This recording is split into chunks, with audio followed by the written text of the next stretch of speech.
Imagine, for just a second, that you find this old, leather-bound family photo album hidden up in your attic. Oh, yeah, the classic attic discovery. Right. You open it up, and you're expecting to see, the faces of your great-grandparents, the towns they built, all these lives they lived. Yeah. But as you turn these heavy pages, you realize someone has taken this thick black marker and they've scribbled over every single face. Wow. That's a visceral image. It is, right. Yeah. And it's worse than that, actually. They've written entirely new names and completely new stories in the margins. Like replacing the history. Exactly. Stories that basically say your family didn't build anything, they didn't really know anything, and they were, just waiting around for someone else to come along and give them a purpose. Man, I mean, how would that even change the way you see yourself in the mirror today? That is the exact question. Mm-hmm. And that erased photo album, it's not just a hypothetical for today's deep dive. No, it's not. Today, we are unpacking this really profound manifesto that claims this exact psychological erasure happened to Black African descendants. And we're looking at the blueprint for how to rewrite those pages. Which is just a phenomenal starting point for what we are looking at today. Because, living with that defaced photo album creates a self-image that is built on, a profound absence. Right. You're starting from a deficit. Exactly. You end up navigating the world reacting to those scribbles in the margins rather than, operating from the truth of the original photographs. Yeah. And the source material we're diving into today tackles the fallout of that erasure head on. But I think more importantly, it provides a really specific mechanical framework for reversing it. So let's get into the source. Yeah. We're looking at a document titled Black African Descendants Must Return to the Divine Creator in the African Garden of Eden. Quite the title. It is. It's authored by Jimma Maat Dogon McWilson, who identifies as a master student at the African World Exploratory University, or AWE for short. AWE. Yeah. And it is a massive paradigm shift. Yeah. But just to ground us, and you, the listener, before we wade into the really deep end here, our mission today isn't to debate the historical or archaeological accuracy of the claims in this manifesto. Right, we're not taking sides on the theological claims either. Exactly. We are strictly putting on the author's glasses. Mm-hmm. We want to impartially look at the world through this highly specific Pan-African framework. We want to understand the mechanics of how they believe this cultural erasure occurred and how it can be undone. Basically mapping out the architecture of this worldview. Yeah, so you can understand the logic driving it. And, that architecture is established before you even read the very first sentence. Oh, you mean the logo? Yeah. The document gives us this visual branding of AWE, and it totally serves as a visual thesis statement. It's striking, for sure. It really is. You have these very bold, three-dimensional block letters spelling out AWE. Right. And they are filled with these intricate, jagged geometric patterns, all rendered in classic Pan-African colors, so red, black, green, and yellow.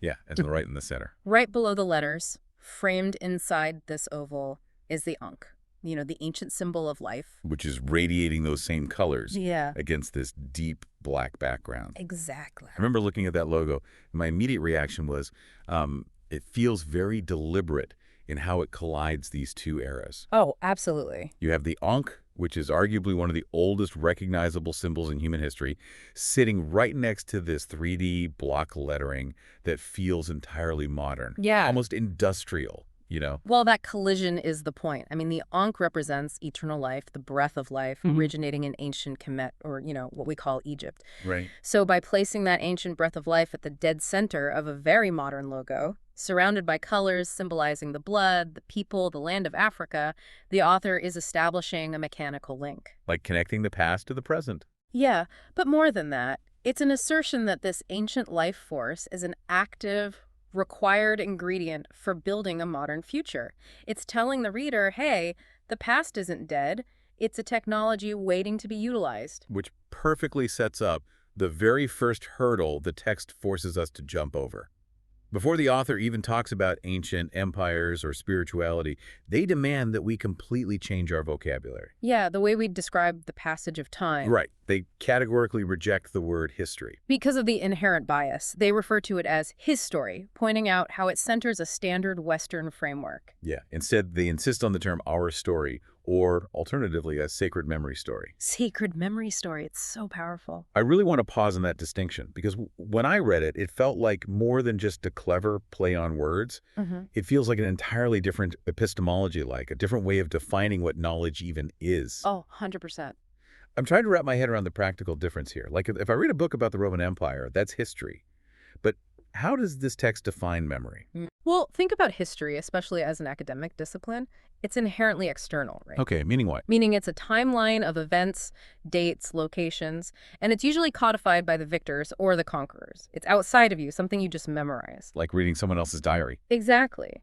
But memory, within this manifesto's framework, is internal.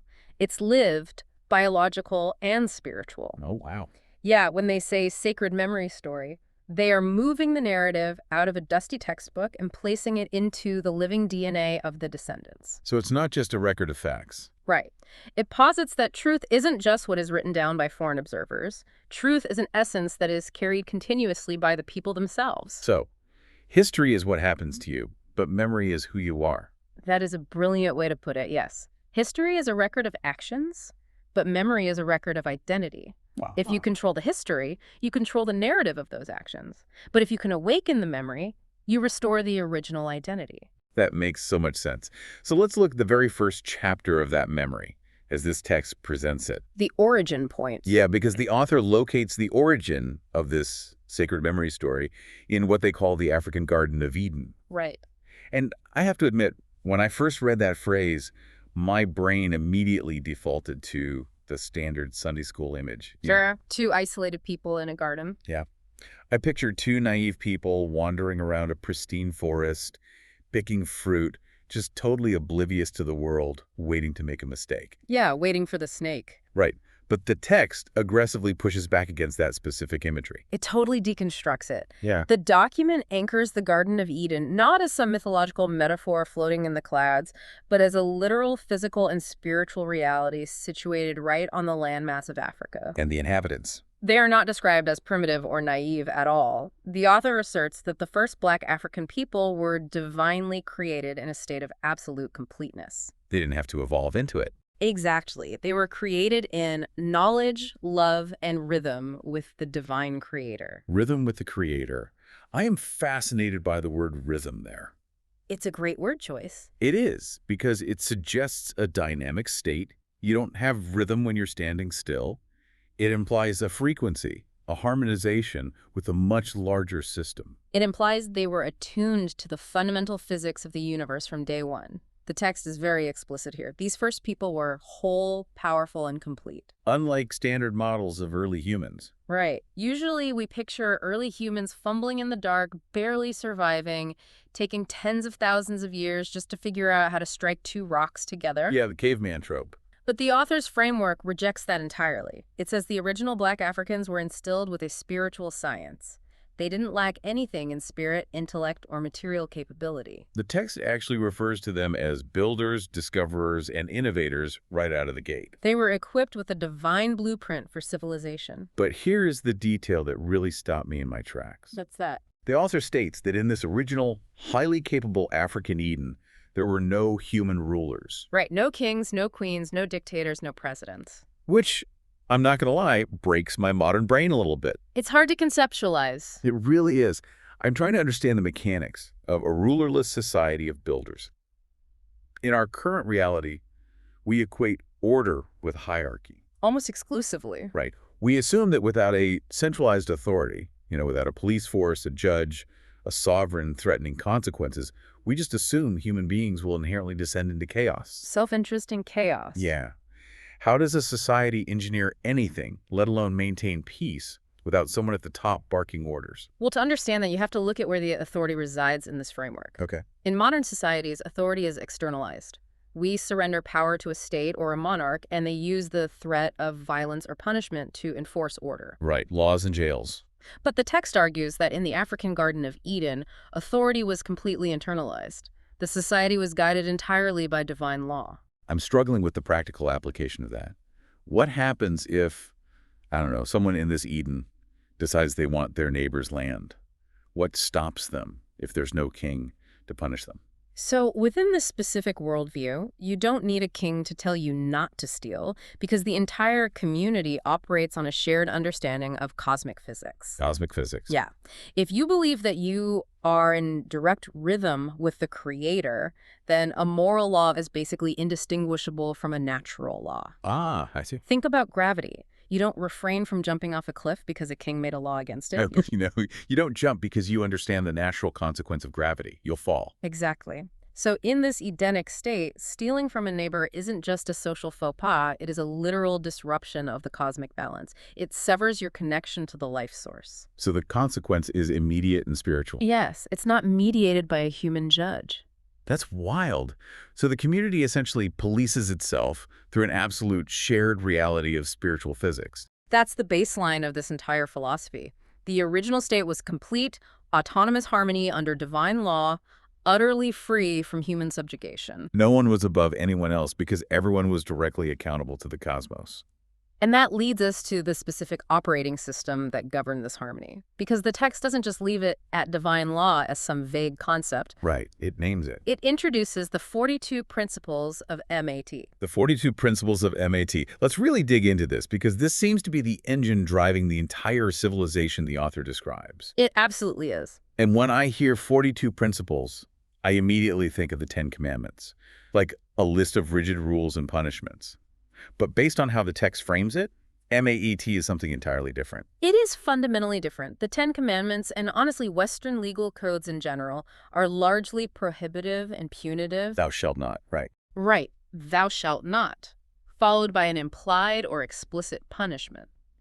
But the text describes MAE not as a list of punishments, but as the divine order of balance, truth, justice, harmony, and right relationship with the divine creator. Balance, truth, justice, harmony, those are states of being, not just actions. Exactly. MAT is presented as the foundational fabric of the universe. It existed before human beings wrote anything down. The text notes that these principles predate names, nations, and recorded history. Yes. They represent a pre-recorded morality. They are the mathematical and spiritual constants of the universe. Okay, I want to push back a little on the practical mechanics here, though. Sure, go ahead. I can understand MAET as a personal moral compass. I can understand waking up and deciding to live in harmony today. Right. But the text claims that these people were builders. They built monumental architecture. They developed agriculture. How do you go from a purely spiritual feeling of internal balance to calculating the load-bearing capacity of a massive stone pillar? That's the leap, isn't it? Yeah. How does a spiritual concept actually build an empire? Well, that is the core of the author's argument regarding ancient African excellence. The text explicitly asserts that spiritual science was woven into everyday life. Spiritual science. Right. In this framework, the division we currently make between the sacred and the secular simply did not exist. There was absolutely no difference between theology and engineering. So an architect wasn't just doing math? No. In the context of MAA, mathematics is the language of the divine creator. Oh, wow. So when an engineer in ancient Kemet was calculating the geometry for a massive structure, they weren't just solving an equation. They were attempting to manifest the mathematical harmony of the cosmos, which is MAA, into physical stone. That is mind-blowing. A building that stands for thousands of years does so because it is in perfect structural balance, right? Right. Well, that structural balance is viewed as a physical demonstration of spiritual balance. Yeah, reframes everything.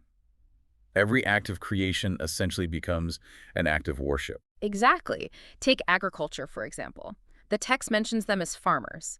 Under the principles of MAT, farming isn't about the extraction of resources from dirt to maximize profit. It's a study of cyclical balance. Yes, you observe the flooding of the rivers, the phases of the moon, the life cycle of the seed.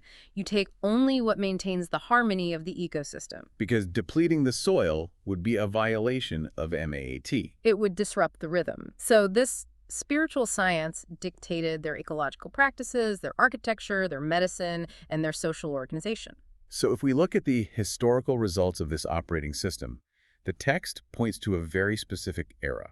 It transitions from the conceptual Eden directly into what we can call the golden age of African empires. And the author is very methodical here. They don't just generalize and say Africa was great. No, they list 4 specific ancient empires that utilized MAA to build these unprecedented civilizations. They established these 4 empires as the pillars of ancient excellence. It demonstrates how the principles of MAT manifested in different regions and specializations. Let's walk through them, because the text provides these really evocative translations for each one. Let's do it. The first one listed is Ta Seti, which the author translates as the land of the bow. Ta Seti is such a fascinating starting point. Historically, it is one of the earliest known organized states in the Nile Valley. Right. But conceptually, within this document's framework, calling it the land of the bow is highly significant.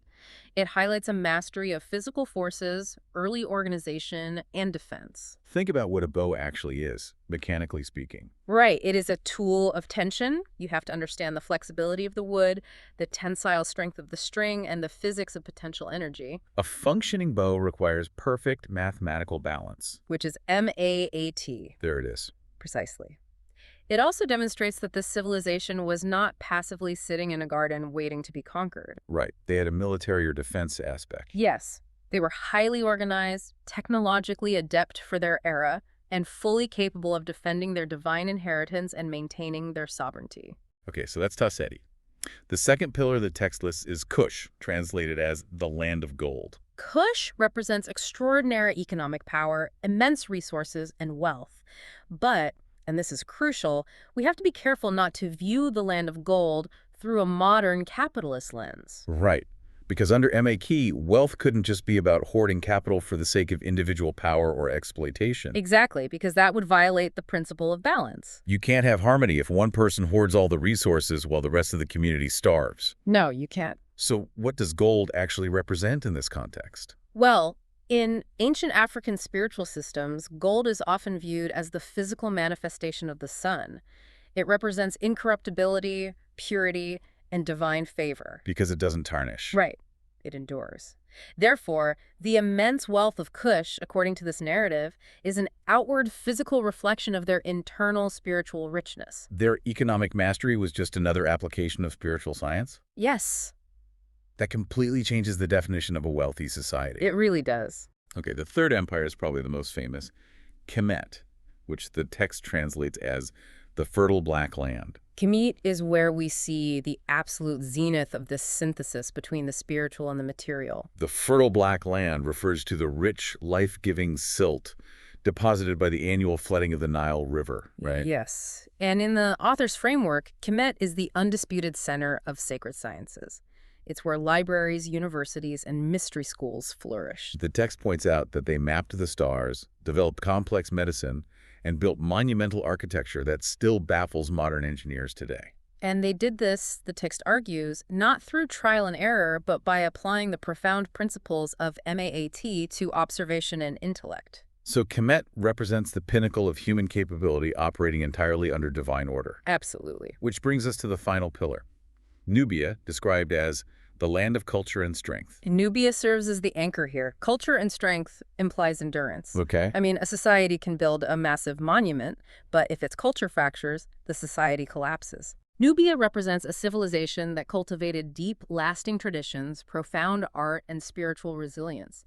It basically provided the cultural bedrock that stabilized the entire region. So when the text brings Ta Seti, Kush, Kemet, and Nubia all together, it is painting a picture of the African continent as the absolute center of global knowledge. The author actually uses the word geniuses to describe the ancestors. And that word choice is very deliberate. Oh, yeah. It is a direct counterattack against the his story narrative that has historically tried to paint ancient Africa as isolated, primitive, or only developing after external contact. The text is positioning these African civilizations not just as random isolated successes, but as the standard bearers for all of human civilization. They were establishing the global benchmarks for writing, astronomy, mathematics, and governance. Which makes the core question of this entire deep dive completely unavoidable. The big what happened. Yeah.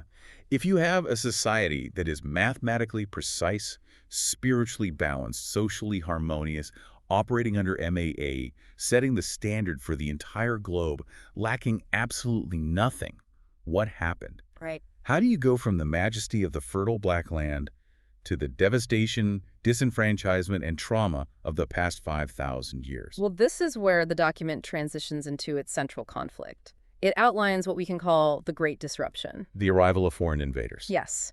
And the text doesn't mince words about the nature of these invaders. It characterizes them as being driven by entirely different operating principles: greed, deceit, and a lust for domination. They entered a society predicated on cosmic balance and introduced a paradigm predicated on power and extraction. Which is the total opposite of MA. Exactly. The author details how these invaders systematically stole the land, destroyed the institutions, corrupted the historical records, and took the physical bodies of the people captive. Now, I understand the physical mechanics of invasion.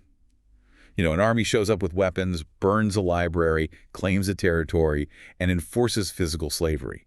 That is the standard brutal history of human conquest. Right. But the author goes much deeper than just the physical theft of land and bodies. They point to something much more insidious. This is a foundational argument of the manifesto. The text argues that the invaders actively replaced the original understanding of the divine creator by infusing Judeo-Christian Muslim religions into the conquered populations. And we need to examine the mechanics of this closely. The author claims that the introduction of these foreign religious systems was not a benign exchange of ideas. It was a strategic, intentional weapon of war. I really want to make sure I'm fully grasping this because it's a massive claim. It is. The author is arguing that colonization wasn't just an economic or military endeavor.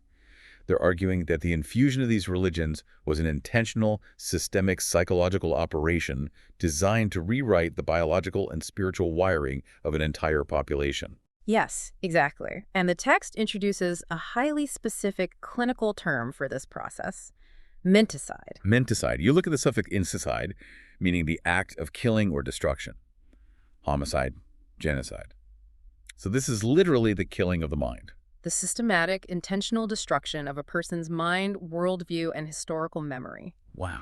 The text posits that physical slavery and colonization were merely the vehicles. The ultimate goal was menticide. Because physical chains aren't enough. Right. If you want to permanently subjugate a population that was previously whole, powerful, and complete, you cannot rely on physical chains forever. Eventually, they will break those chains. So you had to make them forget that they were ever powerful to begin with. Precisely. But how does that actually work in practice? I understand tearing down a statue, but how do you kill the mind of millions of people across multiple generations? It happens in stages. Yeah. And the text argues that replacing the spiritual framework is the most crucial stage. Okay, walk me through it. First, you sever their connection to the land and their physical history. Then you outlaw their language and their original spiritual practices. Basically, you outlaw MAT. Right. Finally, you introduce a new religious framework. But here is the key mechanism of menticide. The new framework must place the invader closer to the divine than the conquered person. Oh, wow. That's dark. If you convince a conquered people that the invader's deity is the true deity and that the invader's culture is the true culture, you have completely internalized the subjugation. You don't even need guards anymore. Exactly. The text argues that the goal of menticide was to mold the descendants into whoever the invaders wanted us to be. They replace the internal moral compass of NAT, where every person is in direct rhythm with the creator, with external hierarchical religious systems that required submission, often to the very institutions that were enslaving them. Going back to our opening image, that is the ultimate scribbling over the faces in the photo album. Yes.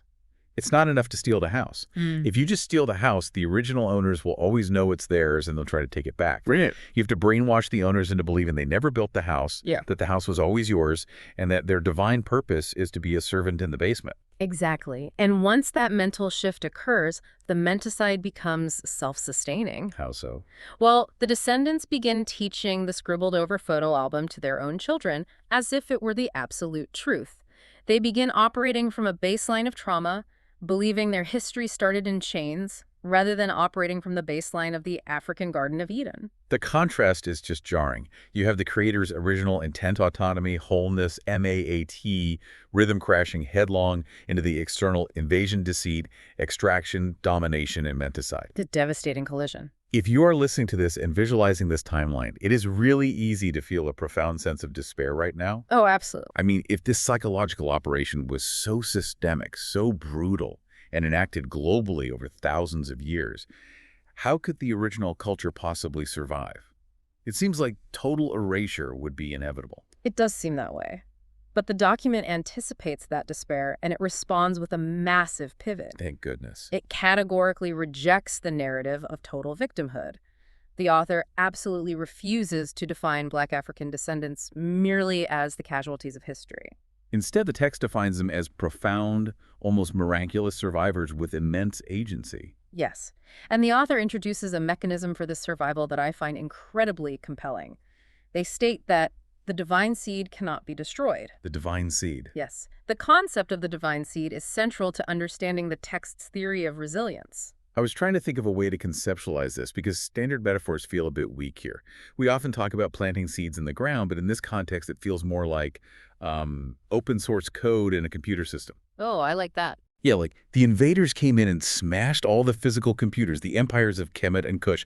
They banned the original software, the language, and the culture. They tried to overwrite the hard drives with menticide. Right. But the text is arguing that the original source code, the divine seed, was written into the foundational DNA of the people.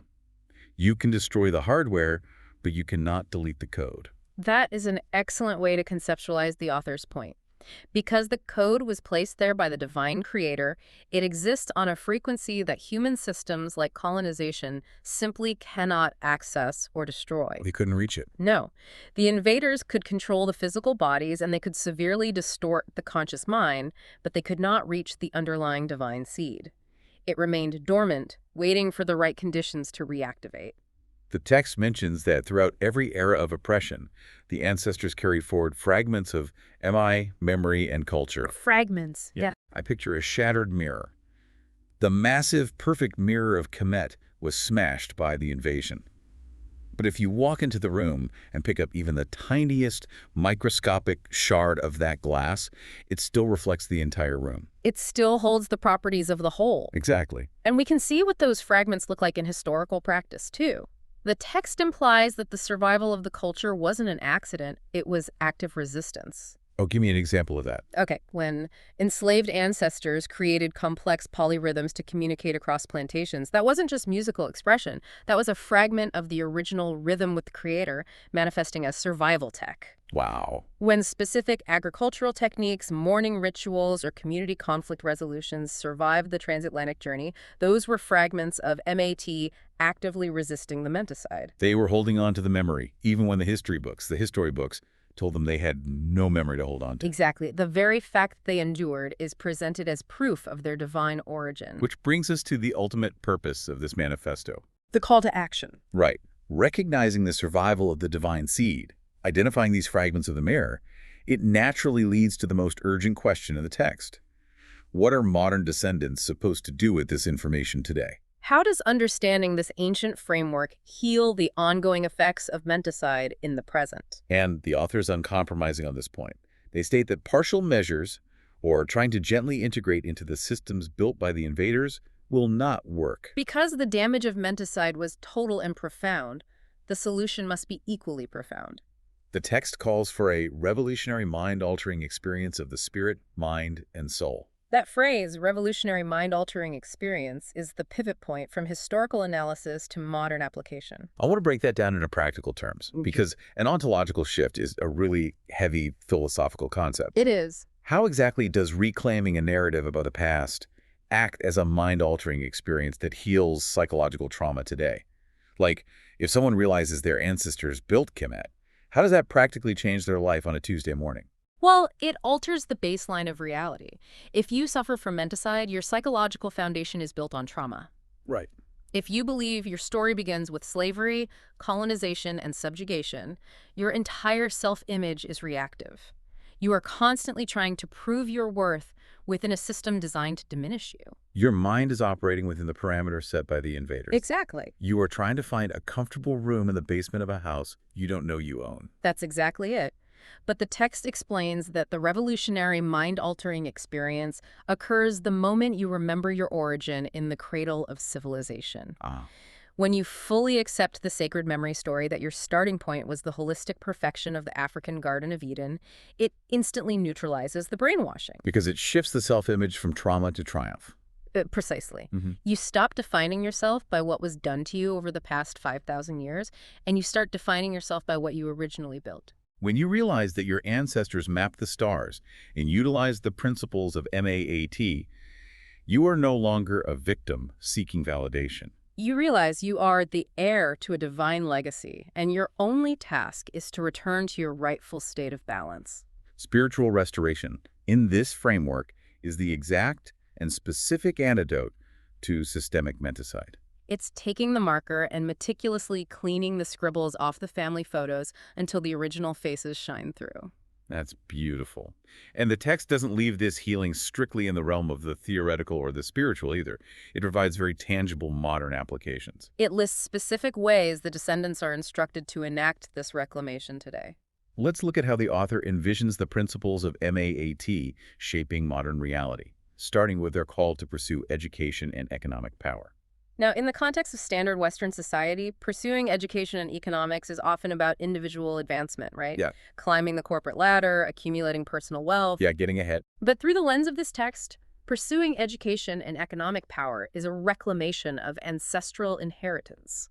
Because if your ancestors were the geniuses who created the universities in Kemet and managed the vast resources of Kush, then seeking a degree or building a business today isn't about assimilating into a capitalist structure. No, it is about practicing MAAT. It is reclaiming the knowledge and resource management that was disrupted by the invasion. The second avenue the text outlines is the prioritization of health and wellness. This connects directly back to the African Garden of Eden, doesn't it? Yeah. Where the people were whole, powerful, and complete, lacking nothing physically or spiritually. Yes. If menticide was an attack on the mind and the body, causing generational stress and trauma, then actively pursuing wellness becomes a revolutionary act. It's resisting the physical toll of that trauma. It is. Eating food that nourishes rather than depletes, seeking mental health care, grounding oneself spiritually, these are not just lifestyle choices in this framework. They are acts of profound resistance. They are the daily maintenance of the temple, restoring the physical vessel so it can properly house the divine seed. Amazing. The third practical application the author lists is the fight for justice and liberation. Which is the literal definition of MAIT. You cannot live in balance with the cosmos if you passively accept oppression, inequality, or corruption in your society. So activism isn't just a political stance. It is a divine mandate. It is the requirement to restore the cosmic order when it has been thrown out of balance by systemic injustice. Exactly.